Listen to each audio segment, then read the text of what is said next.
Picture yourself standing right in the middle of the Henry Ford Museum in Dearborn, Michigan. When you encounter a historical artifact of immense significance, you naturally expect it to possess a certain physical grandeur, a jewel-encrusted crown, or a colossal steam engine. An object where the weight of history is instantly recognizable. But as you turn a corner in this museum, you find yourself looking at something incredibly bizarre and intensely intimate. It does not demand your attention.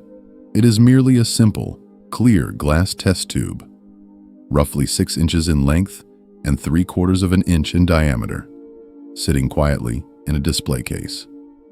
It is sealed at the top with a cork and heavily encased in a thick layer of paraffin wax. For decades, an absolute mythological folklore surrounded this tiny glass tube. It was rumored to contain the actual last dying breath of Thomas Alva Edison. The poetic narrative claimed that Henry Ford, Edison's dearest friend, was so infatuated with the man's genius and so deeply interested in reincarnation that he asked Edison's son, Charles, to capture his father's escaping soul right there in the bottle as he passed away. This wild concept speaks volumes about the sheer gravity of Edison's persona in the public imagination of the era.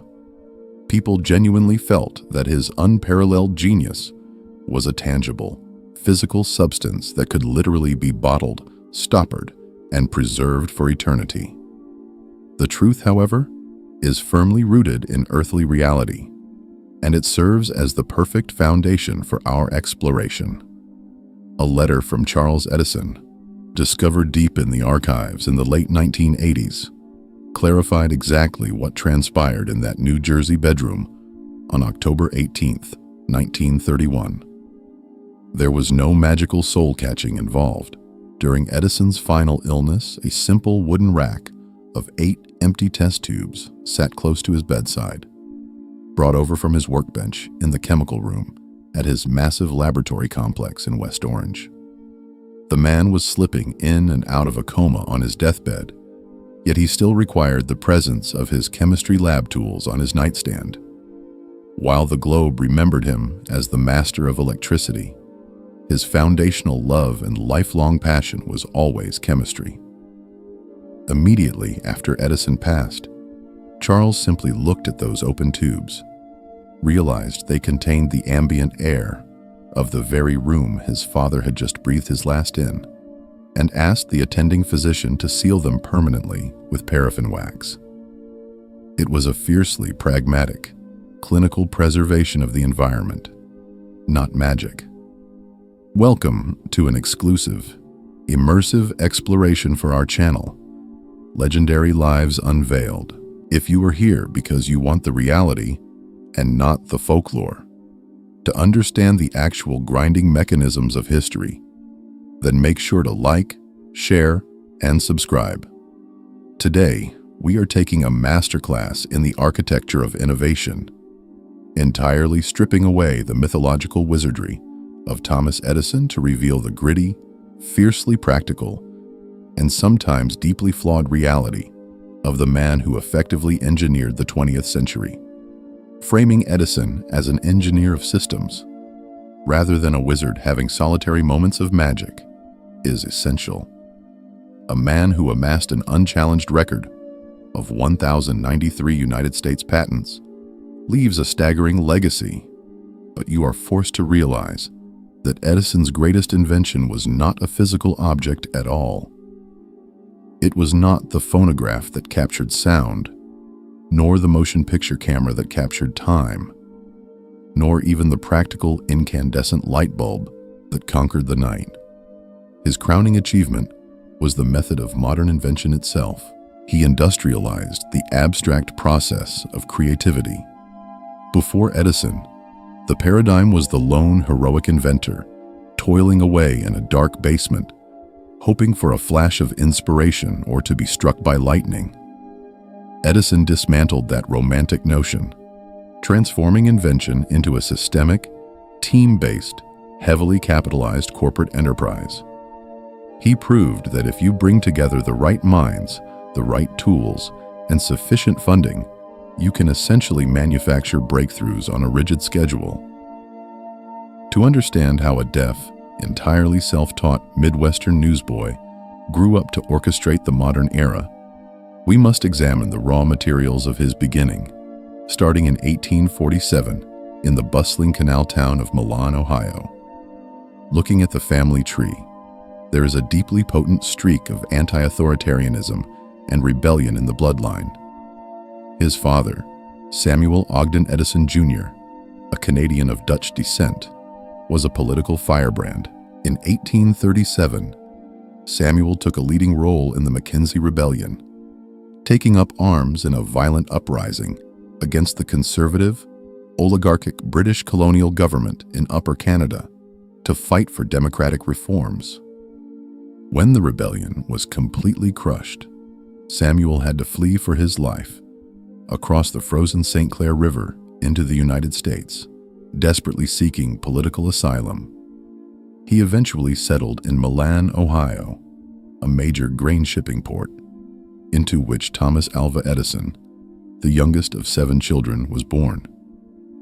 The household was led by this political refugee, a restless, entrepreneurial hustler who worked as a roofer, tailor, tavern keeper, and land speculator, never fully succeeding, but never stopping.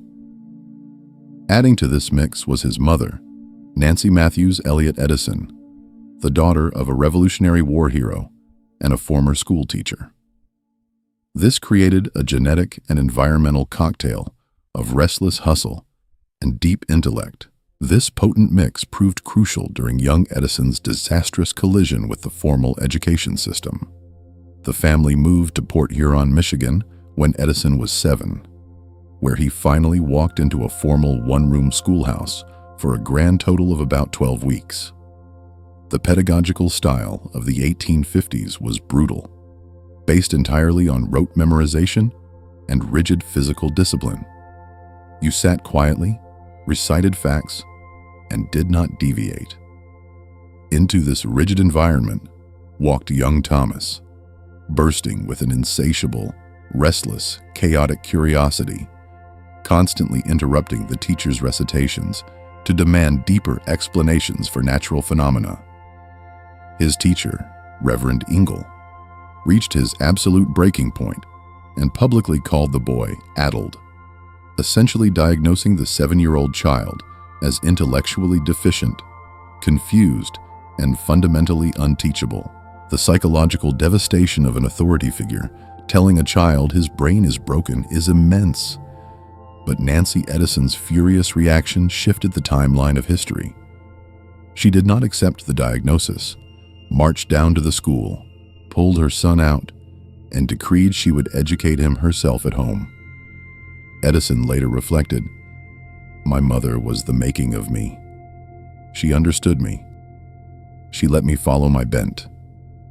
Nancy completely bypassed the rigid system, custom tailoring and education specifically to his ravenous curiosity, giving him Gibbon's Decline and Fall of the Roman Empire, Shakespeare, and complex science books without forcing him to memorize dates. The most impactful was R.G. Parker's School of Natural Philosophy, a mid-19th century masterclass in experimental physics and chemistry.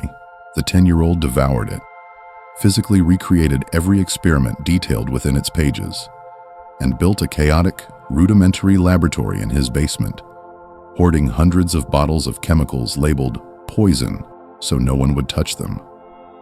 While his intellectual capacity was expanding at a terrifying rate, a physical trauma began that would define his interaction with the world forever. He began to lose his hearing. The folklore he later perpetuated claimed a conductor pulled him by the ears into a moving train's baggage car, causing something to snap inside his head.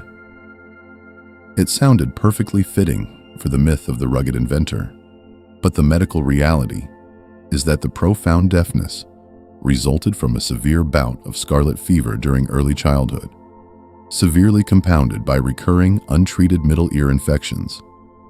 By his early teenage years, he He was completely deaf in his left ear and retained perhaps 20% hearing in his right.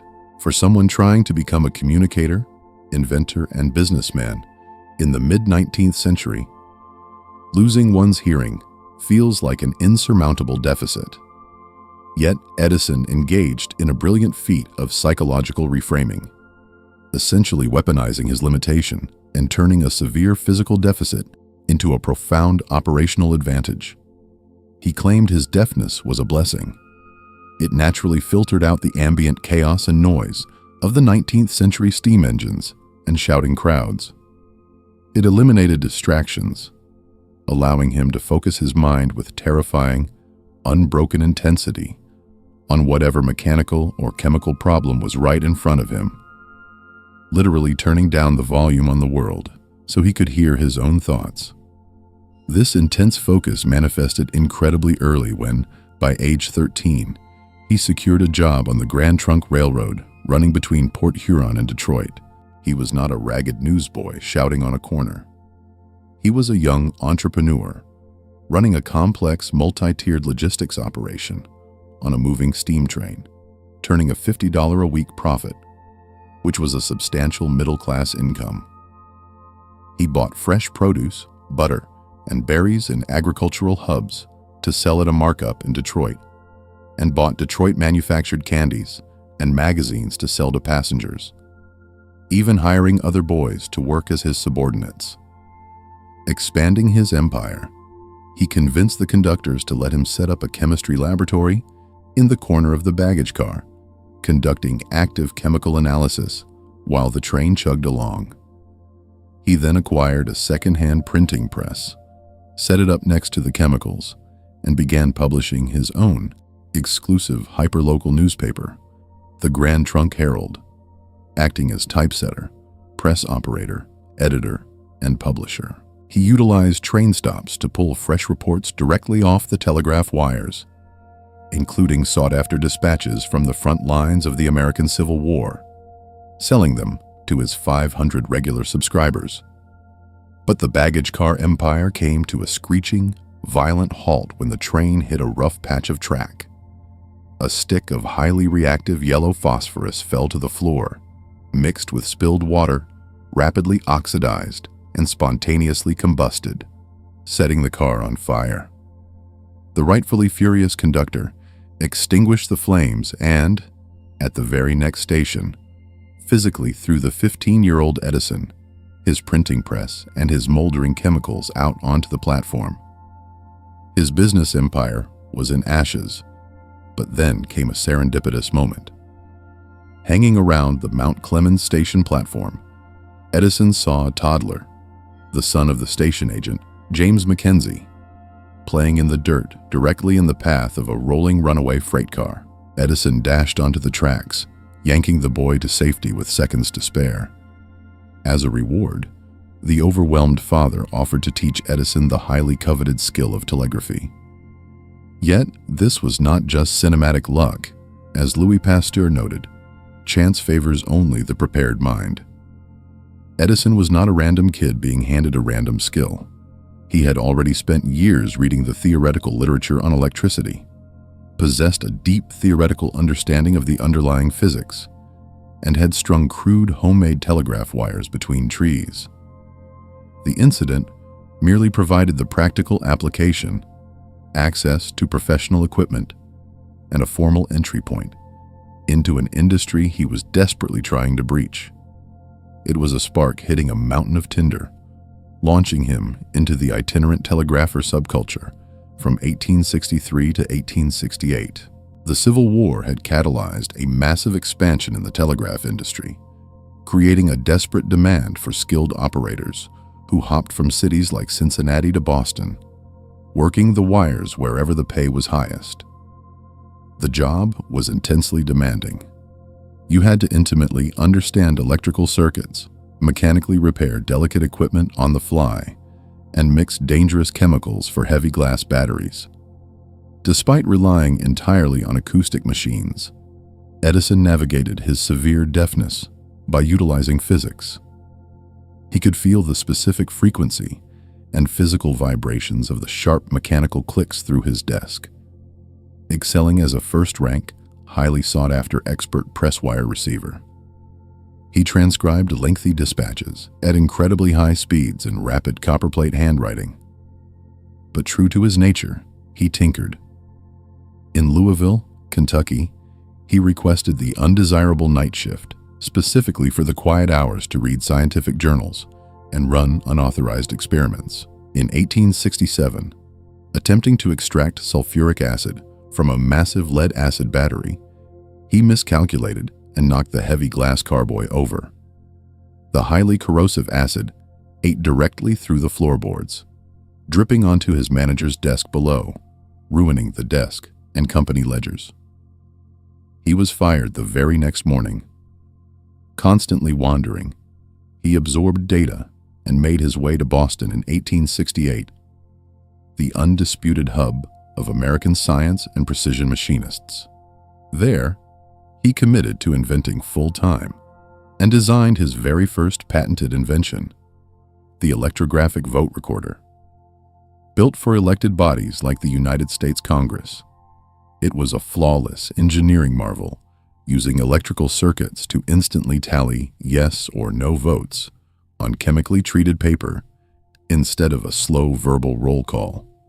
Assuming politicians would be thrilled by the efficiency, he took it to Washington, only to find they absolutely despised it and rejected it outright. Edison had failed to understand the political utility of delay. The slow roll call was a critical tool used to filibuster, negotiate deals, twist arms, and change minds. Technological inefficiency was a feature, not a bug. The machine was an absolute, unmitigated commercial failure, but it forged Edison's ultimate, brutal business philosophy. Never invent something that people don't want to buy. Technical brilliance is completely irrelevant without market demand. His engineering would forever be inextricably linked to commercial viability. Applying that brutal lesson of commerce almost immediately, Edison moved to New York City in 1869, practically penniless. He found himself hanging around the Wall Street offices of the New York Gold Indicator Company, literally sleeping in their basement. The post-Civil War economic landscape was volatile, and the price of gold was the bedrock of the market. This company used a complex master ticker tape machine to transmit the fluctuating, minute-by-minute price of gold to hundreds of brokers' offices across the city, carrying astronomical financial stakes. One day, the master machine broke down. Total chaos ensued, transmissions stopped, brokers panicked and screamed in the streets, and millions of dollars hung in the balance. None of the company's engineers could figure out what was wrong with the complex mechanics, except for the quiet, scruffy man who had been sleeping in the basement. Edison had been quietly studying the mechanics of the ticker for weeks. Stepping up, he confidently identified that a single contact string had broken off and jammed the gear wheels, and he repaired the machine within 2 hours. The head of the company, Dr. S.S. Laws, was so astounded by this display of competence that he hired Edison on the spot for the exorbitant salary of $300 a month. Shortly after, Edison formed a consulting partnership and was hired by the telecommunications giant Western Union to improve their equipment, bringing them his bundle of improvements, including a highly advanced, synchronized universal stock ticker. He hoped to perhaps get a few $1,000s for his patents. When he entered the executive boardroom, the executives asked him how much he wanted for the rights. He was so intimidated by the environment that he literally could not speak. He just stood there in silence. The head executive broke the silence and offered him $40,000. In 1870, this was an astronomical sum, life-changing, dynastic wealth. He did not buy a lavish mansion or retire to the country. Instead, he immediately sank every single penny into setting up a massive manufacturing and engineering workshop in Newark, New Jersey, hiring a small army of precision machinists, electrical engineers, and Swiss clockmakers, he began transitioning from the solitary tinkerer into the manager of an enterprise. Out of this Newark shop came the quadruplex telegraph, a masterpiece of 19th century electrical physics. It allowed 4 distinct messages, 2 in each direction, to be sent simultaneously over a single standard telegraph wire. The underlying mechanism relied on manipulating 2 entirely different properties of electricity simultaneously. For one pair of messages, he manipulated the strength of the current, varying the voltage from weak to strong to represent the dots and dashes. For the other pair, he manipulated the direction of the current, rapidly reversing the polarity from positive to negative. Because the receiving instruments were tuned specifically to react only to changes in strength or changes in polarity, the signals essentially ignored each other as they traveled down the same wire. This elegant manipulation of physics saved Western Union millions of dollars in laying new physical copper cable across the continent. But while his professional life reached stratospheric heights, the foundation of a very dark, deeply tragic dynamic was taking shape in his personal life. In 1871, at the age of 24, Edison married Mary Stilwell, a 16-year-old employee at his Newark shop. It was a union doomed almost immediately by Edison's fundamental nature as an obsessive, unrelenting workaholic. He practically lived in his laboratory, sleeping on workbenches with a stack of books for a pillow, working for 48 hours straight, and completely neglecting his new teenage wife. They had 3 children together, Marion, Thomas Jr., and William, and he literally nicknamed the first 2 dot and dash after the Morse code signals. This illustrated a deeply ingrained inability to separate his human family from his industrial equipment. Mary's life was incredibly bleak. She was isolated in an expansive home while he was entrenched at the lab. Historical records show she suffered from terrible panic attacks, severe chronic headaches, and intense physical pain following her pregnancies. To cope, she was prescribed morphine, a common over-the-counter remedy, at the time that was incredibly addictive and dangerous. Her physical and mental health deteriorated rapidly, and in 1884, at the age of just 29, Mary died. The official cause of death was listed as congestion of the brain, a vague catch-all term in 19th century medicine that could have meant a stroke, a cerebral hemorrhage, a brain tumor, or fatal complications from a morphine overdose or typhoid fever. The man possessed the intellect to engineer solutions to the most complex electrical physics problems on Earth, but was completely unequipped, or perhaps unwilling, to engineer a healthy domestic life. The intense myopic focus required to fundamentally alter the trajectory of human technology often comes at the direct, devastating expense of the people closest to the visionary. Mary's isolation was the direct result of where Edison's mind truly lived. Not at home, but on an empty hilltop in a place called Menlo Park, New Jersey. In 1876, Edison moved his operations from the crowded Newark factories to this rural enclave. Menlo Park was his true, enduring masterpiece. It was essentially the very first Silicon Valley startup incubator, though surrounded by dirt roads and sprawling farmland rather than sleek glass buildings. The rooms were filled with heavy iron machinery, bubbling vats of chemicals, and men in waistcoats covered in grease and carbon dust. Here, he fully realized the concept of the Industrial Research and Development Laboratory, forcefully bridging a hostile cultural and professional divide that had existed since the dawn of the Industrial Revolution. He united the formally educated academics and theorists who advanced pure science with the practical mechanics and engineers who built the machines. Bringing in venture capital funding, he built cross-disciplinary teams, hiring mathematical physicists like Francis Upton, master Swiss clockmakers like John Cruzy, and expert draftsmen like Charles Batchelor. He called this brilliant team his muckers, throwing them all into a 100-foot-long, 2-story wooden building, equipped with the finest precision tools, a massive scientific library, and shelves containing virtually every chemical element known to man. The goal was not to wait for inspiration, but to systematically identify a commercial need, brainstorm a solution, test the physics, mechanically prototype, patent the intellectual property, and design the mass production process all in one continuous pipeline. He famously boasted that Menlo Park would produce a minor invention every 10 days and a big thing every month or so. The first big thing to emerge from this invention factory absolutely shocked the world. In 1877, they were not even trying to invent audio recording. They were working on recording high-speed telegraph messages by embossing dots and dashes onto paper tape.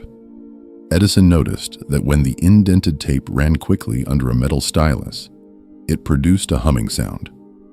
Realizing the physical vibration of the stylus moving over the indentations was creating an acoustic wave, he made a conceptual leap that defied logic. He drew a rough sketch of a machine with a grooved brass cylinder, had John Cruzy build it, and wrapped the cylinder in a thin piece of yielding tinfoil. Leaning into the mouthpiece attached to a diaphragm, he turned the hand crank and shouted, "Mary had a little lamb. Its fleece was white as snow." Moving the needle back to the start, he turned the crank again, and the cold, dead piece of brass and foil spoke his exact words back to him. It was the phonograph. Before this exact moment in 1877, every single sound ever made existed only for a fleeting fraction of a second before dissipating into the air. Once the energy dissipated, it was gone forever. Edison figured out how to freeze time by literally converting acoustic energy into physical matter. It was a cultural paradigm shift of monumental proportions. The public thought it was dark magic, leading a newspaper reporter to dub him the Wizard of Menlo Park. But his next miracle truly defines his legacy, even though the story is wrapped in misconception. Thomas Edison did not actually invent the first light bulb or the concept of electric light. The fundamental physics had been explored for at least 50 years prior by brilliant inventors like Humphrey Davy, Joseph Swan, and Charles Brush. The dominant technology at the time was arc lighting, which forced electricity to jump a gap between two carbon rods. It was glaringly bright, sparked violently, and was completely unsuitable for a small domestic parlor room. The holy grail was the incandescent light, but every filament tried either melted instantly, oxidized and burned up, or required too much electrical current. Entering the race in 1878, Edison deployed his team in a brute force attack on the physics. They used a Sprengel mercury pump to evacuate the air from a glass bulb, creating a near-perfect vacuum to stop the filament from oxidizing. They gruelingly tested thousands upon thousands of materials, carbonizing platinum, iridium, human beard hair, and coconut fiber fishing line. Finally, in October 1879, they achieved a breakthrough by carbonizing a simple piece of ordinary cotton sewing thread and applying the current in the high vacuum glass bulb. It glowed with a soft, steady light for 13.5 hours. Later testing over 6,000 plant specimens, they discovered a specific species of Japanese bamboo that possessed the perfect cellular structure to burn for over 1,000 hours. However, a practical light bulb in your hand is entirely useless if there is no way to plug it in. There were no electrical outlets or power grids in 1880.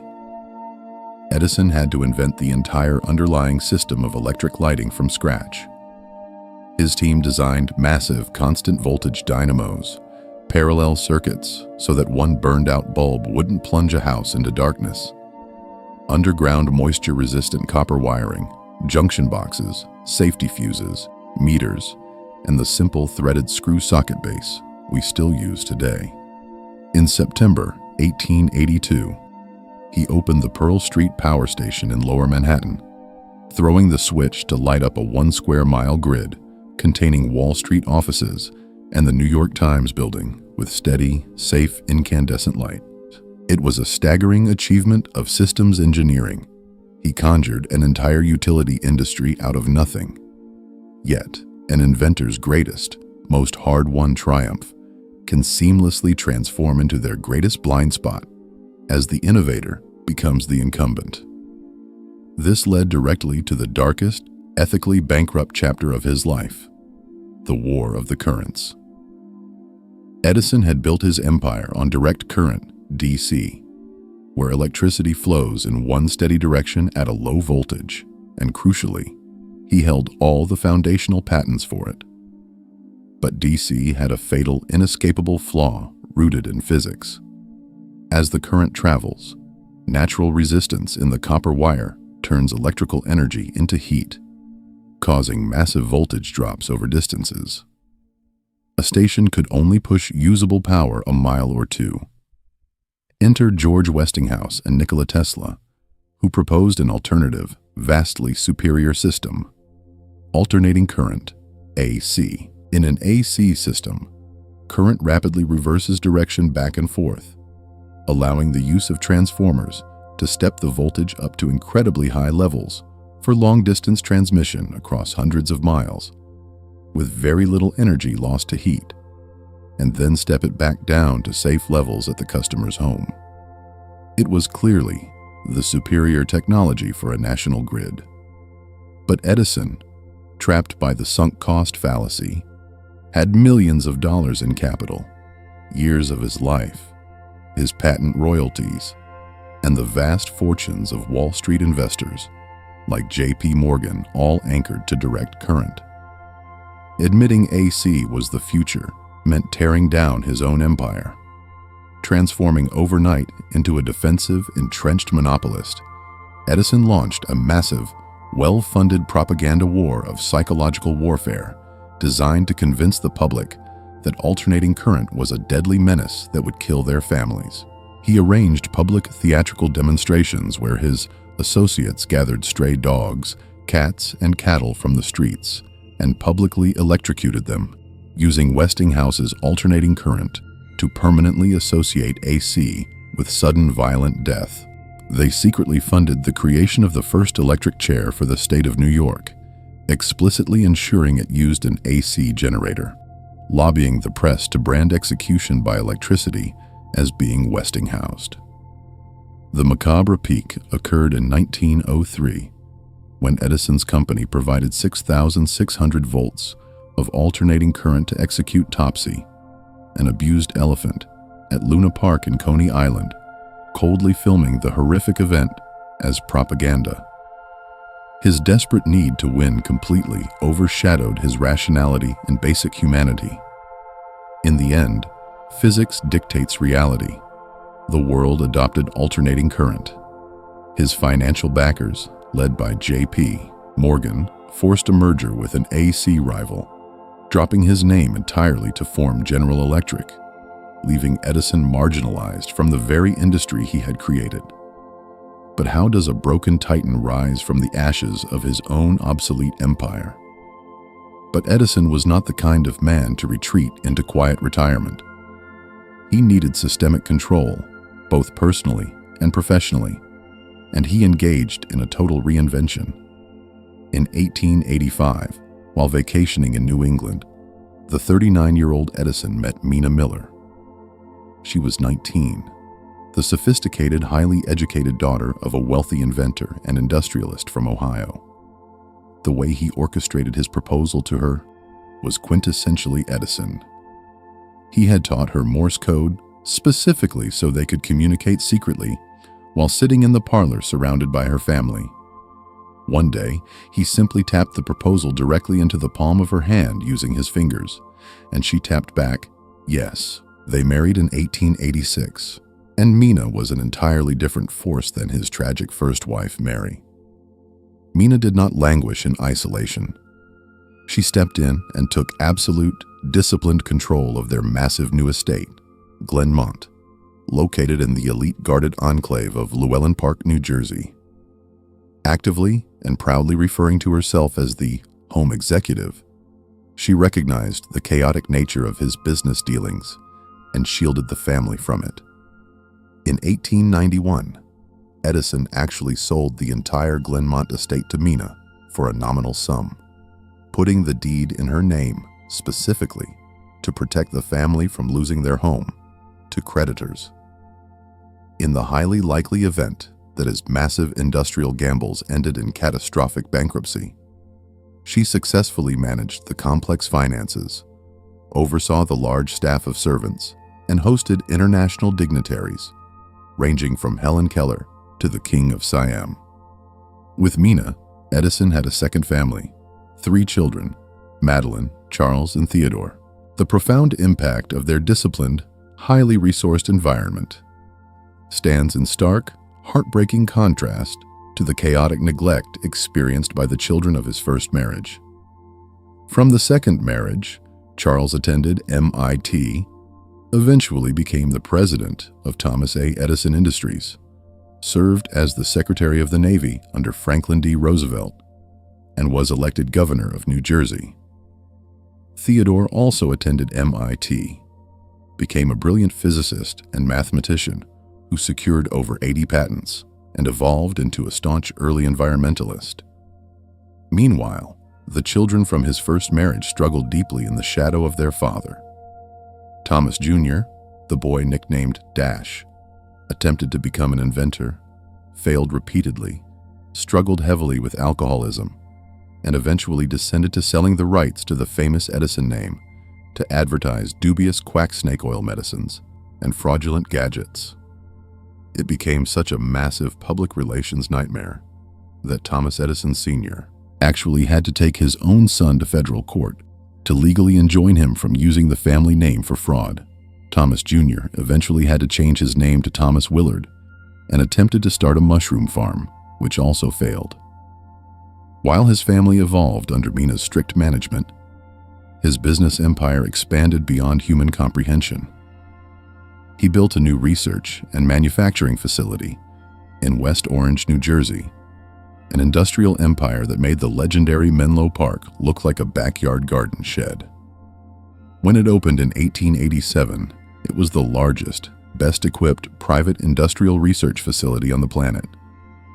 Not just a laboratory, but a sprawling complex surrounded by massive factories employing over 10,000 workers. He built a multi-story physics lab, a dedicated chemistry lab, a metallurgy building, machine shops capable of building anything, and a colossal library containing thousands of volumes. Out of the sheer manufacturing might of West Orange came the birth of the modern global entertainment industry. Having captured sound, he decided he wanted to do for the eye what the phonograph did for the ear. He tasked his team, heavily led by a brilliant, unsung employee named W.K.L. Dixon, to invent a system for capturing motion.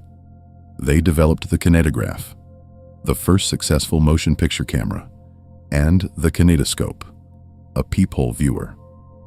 Utilizing the concept of persistence of vision, they took rapid sequential photographs on a strip of flexible celluloid film, recently developed by George Eastman, and ran it past a light source at roughly 46 frames per second, allowing the human brain to blend the images together into fluid motion. To generate content, they constructed the very first film studio in history on the West Orange grounds, nicknamed the Black Maria because its dark, cramped shape resembled police paddy wagons. It was a bizarre, claustrophobic building covered entirely in black tar paper to block ambient light. It was built on a circular track so they could physically push the entire building around in a circle, keeping the direct sunlight pouring through an open roof hatch to illuminate the stage all day long.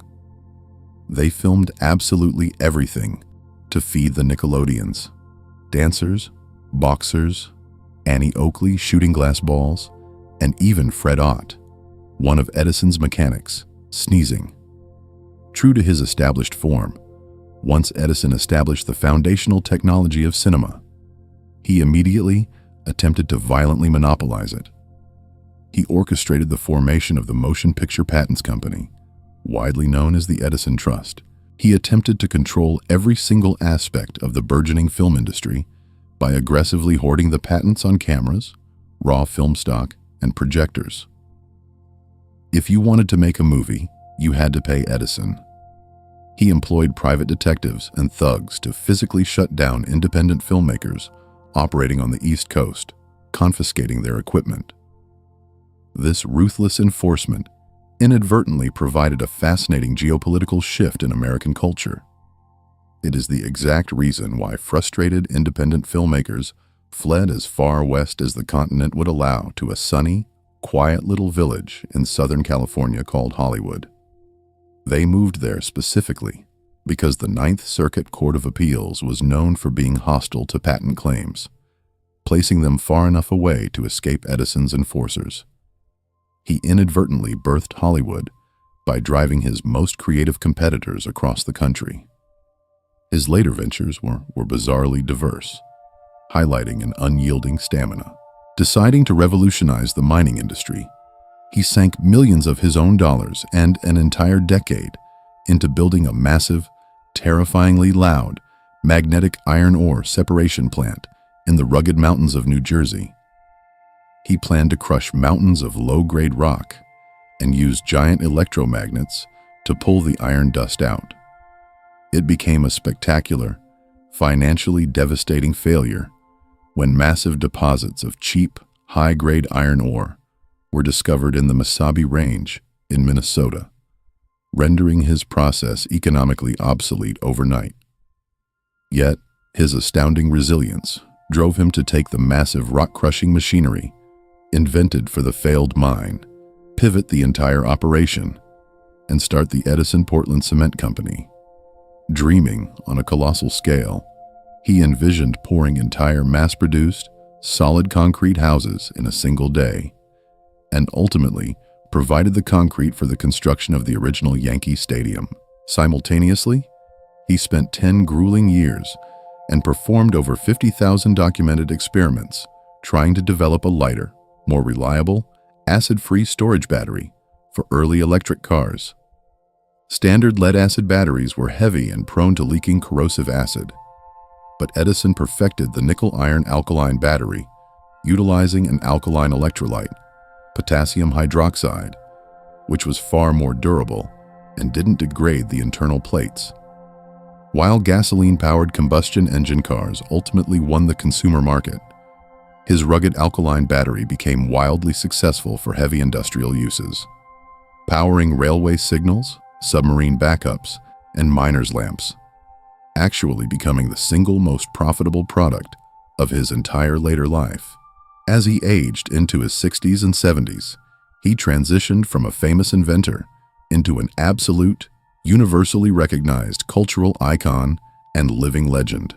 But as the geopolitical landscape shifted dramatically with the outbreak of World War I, Edison faced the deeply frustrating challenge of applying his agile invention factory model to the rigid bureaucracy of the United States military. The sinking of the Lusitania by a German U-boat in 1915 shocked the American public, and Edison, fiercely pro-preparedness, believed the U.S. needed to marshal its vast industrial expertise immediately. This put him at direct ideological odds with his close friend Henry Ford, a staunch, highly vocal pacifist who funded peace ships and believed preparation for war invited war. Edison believed technological preparation was the only viable defense. Recognizing Edison's stance, Secretary of the Navy Josephus Daniels asked him to head a newly formed civilian brain trust called the Naval Consulting Board to advise the military on modern technology. Despising bureaucratic committee meetings, the 70-year-old Edison secured a private steam yacht, the USS Seachem, and essentially lived on the Long Island Sound for 18 months working day and night. Focusing heavily on the U-boat threat, he devised 48 defensive projects building underwater listening devices sensitive enough to hear the mechanical hum of a submarine 5 miles away, ship camouflage techniques, underwater searchlights, and quick-turn sea anchors to dodge incoming torpedoes. Yet, out of those 48 exhaustively researched projects, the Navy implemented absolutely zero. It was a complete systemic clash of cultures.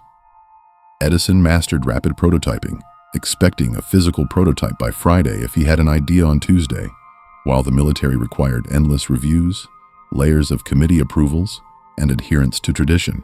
Seasoned Navy bureau chiefs deeply resented civilian inventors telling them how to run warships, infuriating Edison, who openly accused the officers of lacking imagination and being paralyzed by risk aversion.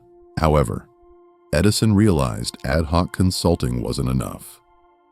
He aggressively lobbied the federal government to create a permanent military research laboratory, directly resulting in the creation of the Naval Research Lab in 1923, which later helped develop radar, GPS technology, and early elements of the internet. Despite profound political differences, Edison's bond with Henry Ford remained incredibly strong. In the late 1910s and 1920s, they embarked on the most famous series of road trips in American history, calling themselves the Four Vagabonds. Edison, Ford, tire magnate Harvey Firestone, and bearded naturalist John Burroughs. It was the ultimate 1920s luxury camping across the American landscape, traveling with a convoy of up to 50 vehicles, a massive staff of professional cooks, valets, mechanics, a custom-built kitchen car with a gasoline stove, and a giant round dining table featuring a lazy Susan that sat 20 people in the woods.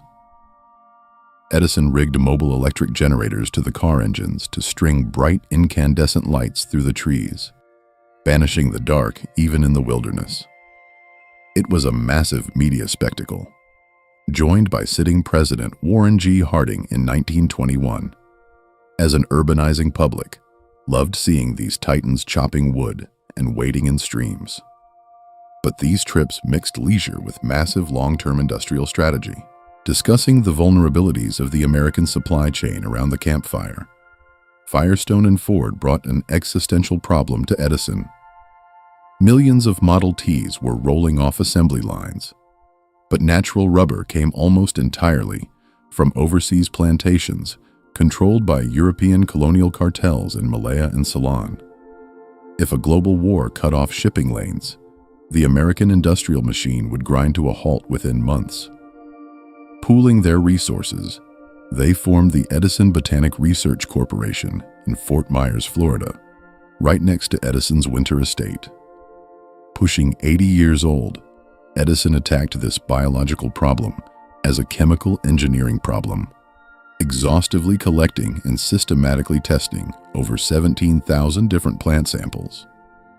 Standing in a hot Florida lab dealing with toxic solvents like benzene, he macerated plant tissue to extract latex from cellulose, finally finding a winner in a tall growing species of goldenrod weed. It grew incredibly fast in poor American soil, and through selective breeding, produced a commercially feasible yield of latex, an extraction process he optimized right up until his final days. While he boiled weeds, the public speculated wildly about the aging wizard's secret projects, leading to the bizarre, enduring myth of the spirit phone. Rumors circulated that Edison was building an electrical machine to communicate with the dead. Because he had already captured voices with the phonograph, the grieving public following WW logically thought he could bridge the gap to the afterlife. He stoked this in a 1920 interview, speculating that if human personality survives death, a sensitive instrument might record it. But he never built it. There were no blueprints or prototypes. Heavily influenced by the Enlightenment writings of Thomas Paine, Edison did not believe in traditional theology or an immortal soul, demanding rigorous empirical proof for everything. He theorized that human life was an aggregate of billions of microscopic intelligent entities that, upon physical death, simply dispersed back into nature to form new life. This absolute reliance on empirical data makes his final moments incredibly poignant. In October 1931, the 84-year-old Edison's robust health failed him, and he fell into a deep coma from complications of diabetes, uremia, and severe gastric ulcers. As the entire nation held its breath and the press corps flashed updates globally, the man who demanded empirical proof for everything briefly emerged from his coma on October 18th.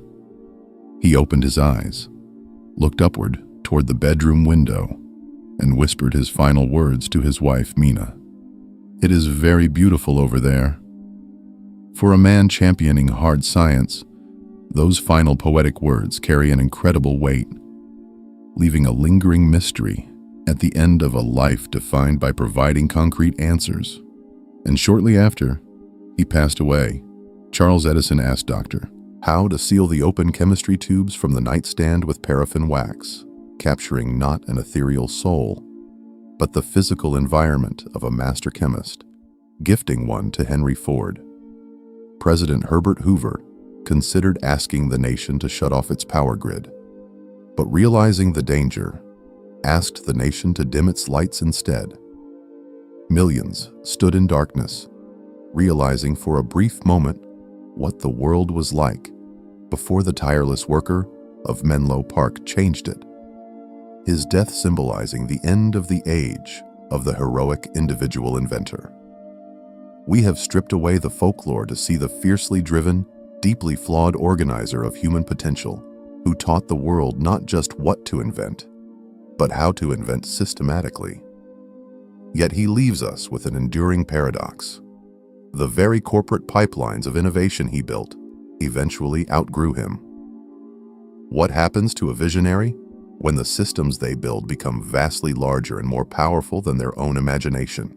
Can any one person ever truly control the pace and direction of innovation once they unleash it upon the world? If you want to keep exploring the brilliant, messy, and fiercely fascinating lives that built the architecture of our modern world, make sure to like, share, and subscribe to Legendary Lives Unveiled. We want to hear from you. What part of Edison's life shocked you the most? Was it the psychological weaponization of his deafness, the ruthless smear campaigns of the current wars, or the sheer scale of his failures? Let us know in the comments below, and we'll see you next time.